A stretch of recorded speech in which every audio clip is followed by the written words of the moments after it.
পলাশ সাহা ও সুস্মিতা সাহার বধূবরণের সময় পলাশ সাহার মা আরতি সাহা এমন কী কাণ্ড করে বসেছিলেন যাতে তাদের বিয়ের উৎসবটা মাটি হয়ে যায়। তবে কি পলাশ সাহার মাই সব কিছু শুরু করেছিলেন? সদ্য পাওয়া খবরটি জানতে ভিডিও শুরু থেকে শেষ পর্যন্ত স্কিপ না করে দেখবেন। Hello viewers, welcome to viral video channel. আজকে জানাবো পলাশ সাহার মায়ের এমন সেই কীর্তির কথা যা দেখে সবাই অবাক হয়ে গিয়েছিল। সকলে মিলে চেষ্টা করেও তার মাকে সেই কাজ করা থেকে কেউ থামাতে পারেনি। এখন কথা হলো, সেই কাজটি আসলে কি, কখন হয়েছিল আর কেনই বা হয়েছিল, সব কিছু বিস্তারিত জানাবো আজকের ভিডিওতে। দেরি না করে চলুন শুরু করা যাক। আমরা ইতিমধ্যে সবাই জানি যে পলাশ সাহা ও সুস্মিতা সাহার বিয়ে বেশ জমকালো আয়োজনের সাথে করা হয়েছিল।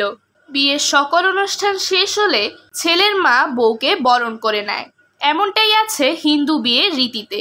কিন্তু পলাশ সাহা ও সুস্মিতা সাহার বিয়ের সময় ঘটেছিল চাঞ্চল্যকর ঘটনা। বধূবরণের সময় সুস্মিতা সাহাকে বরণ না করেই আরতি সাহা অনেকক্ষণ ধরে বসেছিলেন। সেই সময়টা প্রায় 2 ঘন্টার মতো। ভিউয়ার্স, একবার চিন্তা করে দেখুন, এতটাক্ষণ সময় বাইরে দাঁড়িয়ে থাকার কষ্টটা কী পরিমাণ হতে পারে। আর সেই কষ্টটাই ভোগ করেছিলেন পলাশ সাহা ও সুস্মিতা সাহা। এবার কারণটাতে আসা যাক। পলাশ সাহার মা অর্থাৎ আরতি সাহার শুরু থেকেই সুস্মিতা সাহাকে পছন্দ ছিল না, যদিও পলাশ সাহা নিজেই সুস্মিতা সাহাকে বিয়ে করেছিলেন। কিন্তু তাও সুস্মিতা গরিব ঘরের মেয়ে দেখে আরতি সাহার তাকে পছন্দ ছিল না। এই কারণেই রাগ করে তাদেরকে তিনি বরণ করেননি, বাইরে দাঁড় করিয়ে রেখেছিলেন 2 ঘন্টা। এছাড়া আরও জানা যায় যে সুস্মিতা সাহার তার বাড়ি থেকে বিদায় নিতে কিছুক্ষণ দেরি হয়েছিল, সে কারণেও সুস্মিতার উপর ক্ষিপ্ত হয়ে তিনি তাদেরকে বরণ করেননি। মানুষের চিন্তাধারা কীরকম হলে তারা এমন পদক্ষেপ নিতে পারে, একবার ভেবে দেখুন তো ভিউয়ার্স। শুরুতেই যেমন বলেছিলাম, সকলেই আরতি সাহাকে থামাতে চেয়েছিল কিন্তু পারেনি। তাদের বাড়ির সকল বউরা, বিয়ে দেখতে আসা আত্মীয় স্বজন এবং অনেক পরিচিত মানুষই আরতি সাহাকে থামাতে চেয়েছিল, বলেছিল রাগ ভেঙে তাদেরকে বরণ করে নিতে। কিন্তু ঘন্টার পর ঘন্টা চলে গেলেও আরতি সাহা সেটি মেনে নেননি। কেউ তার রাগ গলাতে পারেনি, এমনকি তার প্রিয় ছেলে পলাশ সাহাও না। যেহেতু পলাশ সাহা তার মাকে বেশ ভালোবাসতেন, তাই তিনিও তার মার বরণ ছাড়া ঘরে ঢুকতে চাইছিলেন না। সেজন্য সুস্মিতা সাহাকে সাথে করে তিনি ঘরের বাইরে দাঁড়িয়েছিলেন।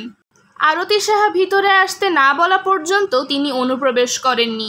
তাদের বাড়ির আশেপাশের লোকজন তাদেরকে অনেকবার ভিতরে ঢুকে যেতে বললেও তিনি রাজি হননি। সুতরাং বোঝা যায় বিয়ের প্রথম দিনই সুস্মিতা সাহা ও পলাশ সাহা কি পরিমাণ কষ্ট করেছিলেন। হয়তো সেখান থেকেই সব কিছুর শুরু।